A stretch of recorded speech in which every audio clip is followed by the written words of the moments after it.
Today we're going to talk about ending veteran homelessness. And just in case you thought regular homelessness wasn't sad enough, I mean, veteran homelessness. The only thing sadder would be if you took the whole plot of Where the Red Fern Grows, but made it so everyone was dying of cancer the whole time. Which reminds me, be sure to see The Fault in Where Our Fern Grows, coming next summer.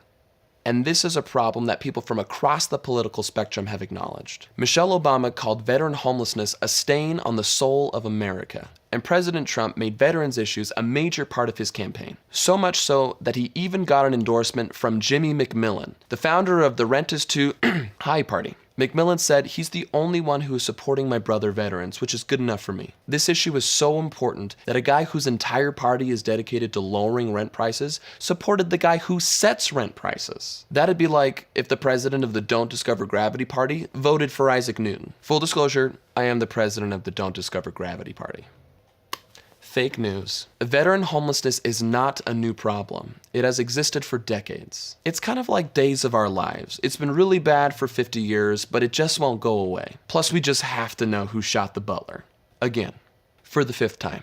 But even after decades of awareness, the National Coalition for Homeless Veterans estimates that there are still over 40,000 homeless military veterans in the United States. For reference, Boston's Fenway Park only holds about 38,000 people. There are so many homeless veterans that they can't even all watch the Boston Red Sox lose at the same time. Not that they'd want to, because who wants to watch a team named after Red Sox? Now, if they were named the Toe Sox, they'd have my attention. It takes a certain kind of man to rock the Toe Sox. In addition to those who are already homeless, an additional 1.4 million veterans are estimated to be at risk to become homeless. That's almost 2.5 times the population of Wyoming, which I am told is a real state. Wyoming, the only state that could be confused with a 5x8 index card. And it's almost 1.4 million times the number of people who think it's a good idea to name a baseball team after socks.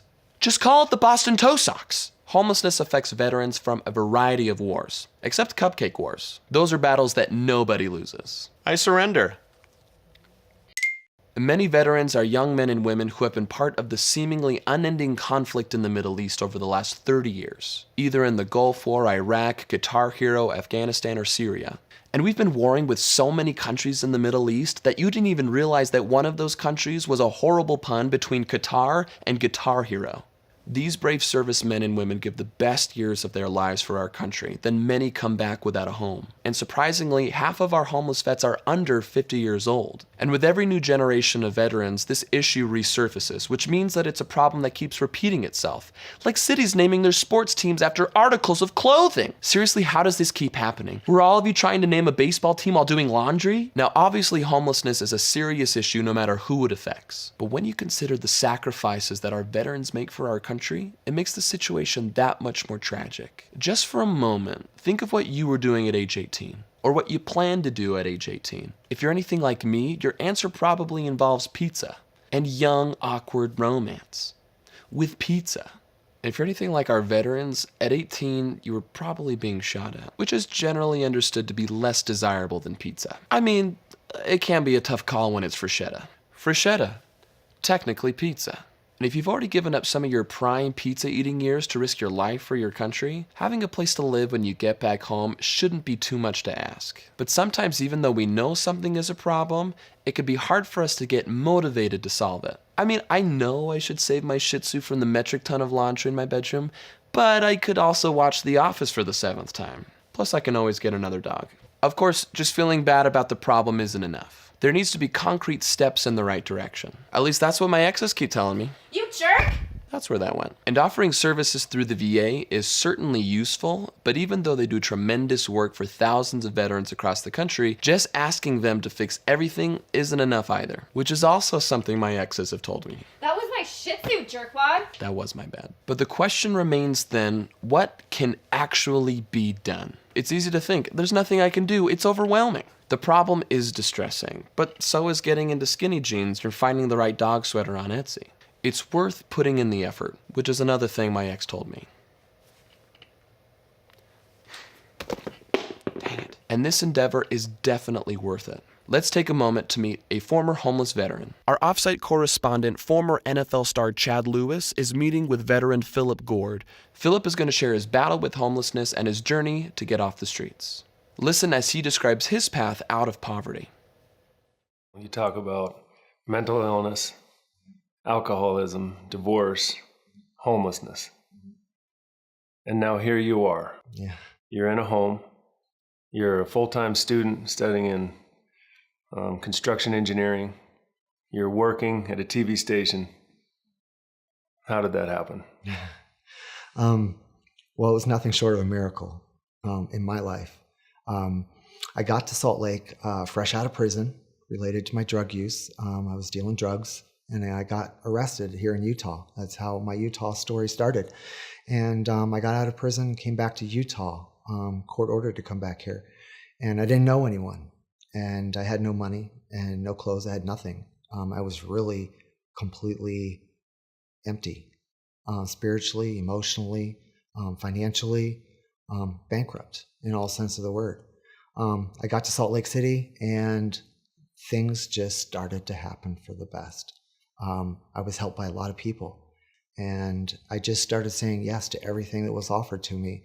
And that combination of places that were there to helped me turn my life around. So it seems like you've gone through so much in your life. Do you deal with any of that PTSD or? Yes. Actually, when I came to Salt Lake and I got involved with the VA here in Salt Lake, was the first time that I was ever willing to address some PTSD issues related to my service. I was a victim of a military sexual trauma. And so an MST PTSD related trauma isn't that common, but it still happens. And I hadn't talked about it until last year. And once I started addressing those issues, things really started to change for me. Philip, you talked about some of the services that were most helpful to you. Could you describe that to me? Yes. I think the Valor House was probably the biggest help I got. Not only did it provide me with shelter, but they provided me with the counseling that I needed to work through those PTSD issues that I had. It was a safe space. It was my own space. It was clean. It's comfortable. I didn't have to worry about meals or utilities. They really helped out.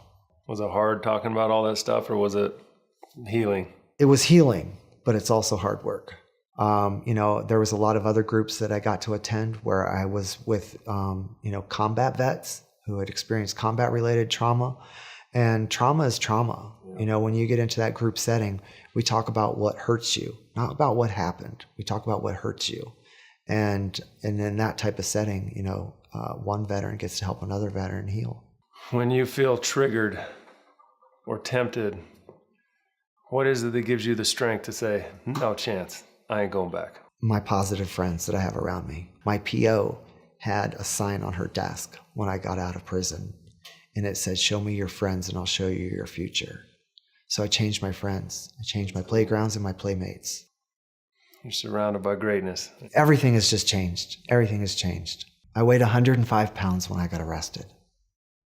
And I've stopped saying that I got arrested. I was rescued. Wow. I was rescued. A lot has changed in the last year, but it all changed one day at a time. One group,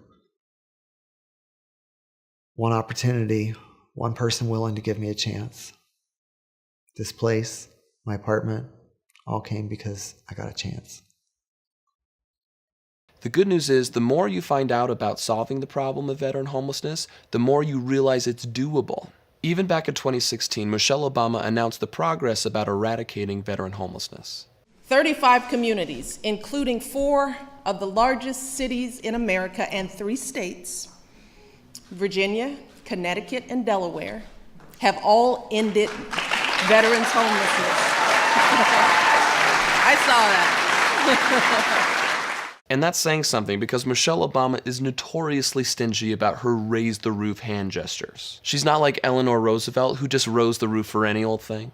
Oh, Franklin and I scored tickets to see The Wizard of Oz, and I know the Great Depression is still going on, but I think that deserves a woot-woot. No! A Michelle Obama woot-woot is special, and the number of cities and communities who have solved this problem since then has only grown. In fact, the Department of Housing and Urban Development estimates that between 2010 and 2017, the number of homeless vets was nearly cut in half. And we are so close to finally being able to fit all the homeless vets into one stadium to watch the Red Sox lose. And even more importantly, we're helping them to find homes to keep their own socks in. The good news is America has eradicated veteran homelessness in 61 cities and 3 states.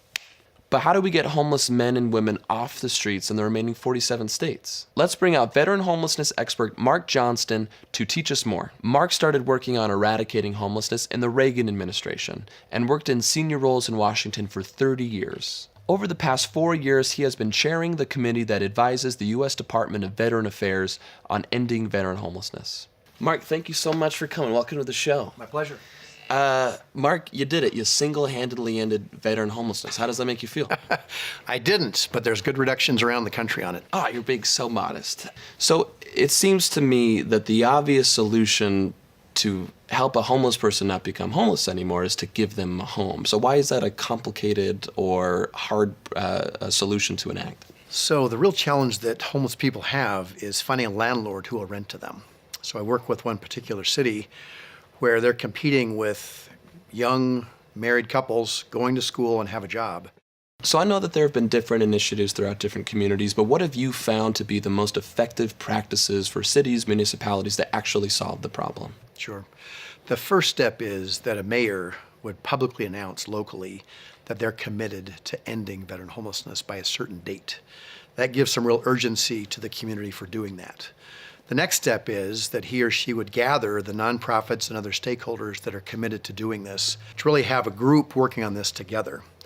They then find all these homeless veterans through outreach and then provide them the housing and services that they need. Do you think it would be a wise choice for a mayor to purge style announce their city that for one night only anyone can steal anyone else's house? If they want to get reelected? When I heard what a couple of these cities have done to solve the veteran homelessness problem, I remember immediately thinking, how is that possible? I lose my 3-year-old son at Disneyland every time we go. How are you going to locate thousands and thousands of homeless vets and give them the help they need? How do you do that? That's a great question. So every city has outreach workers that are designated to find people who are homeless out there, including veterans. And often they don't have enough resources, and so each city has to be creative in how they do it. So in New Orleans, which is the first city to have ended veteran homelessness, had a mayor that really wanted to get it done. In fact, he got it done in 6 months, which is the shortest time that it's taken for any city to do so. He called on the National Guard and active duty military in the area to volunteer to go out at night. And when he asked that simple question, 150 of them offered to do so. So they quickly identified all these homeless veterans and were able to house them. One guy essentially was able to solve a seemingly unfixable problem in 6 months. Because he was a mayor who put it out there openly, he wanted to get it done. So it seems to be often just a matter of priority. When people make it a priority, the resources will follow. That's right. When I think of solving homelessness, I think about just giving them a home, but that would be very expensive. It sounds like there's other remedies to stop them before they're even, or to help them before they're even at that point. Sure. Yeah, the vast majority of people who are helped with prevention assistance before they come into the shelter bed don't cost any money at all. There's no housing assistance provided. It's counseling. It's helping them solve their own problem. So if, for instance, they got evicted the night before, how could we resolve that with a landlord? Is it that we could provide you groceries so you could go live with a relative? And those costs can be very, very small. And the advantage of that is if you let somebody become homeless and they stay homeless for a while, it can get very, very expensive. What could someone like me or someone who's watching this program do, just a regular Joe Schmo, do to help this problem? Could be donating food, donating clothing, shoes, volunteering at a shelter. As we mentioned and discussed earlier, finding a landlord who's willing to house a homeless person is really tough sometimes. So if anybody's out there that's a landlord and they want to provide 1 unit or 2 units to start helping homeless veterans, that would be a great step forward. There are a number of housing developers, either locally, regionally, or nationally, that use tax credits for developing housing. And they can use a portion of those units to be serving homeless persons. Mark, thank you again so much for coming on, and thank you for single-handedly solving every single veteran homelessness Truly person. not the case at Mark, all. you're so humble. I know you did it, and God bless you. And I think the national anthem should be changed to. Okay, let's stop that. All right, well, also we'll just close out. To learn more about what you can do to help solve veteran homelessness, visit our website below.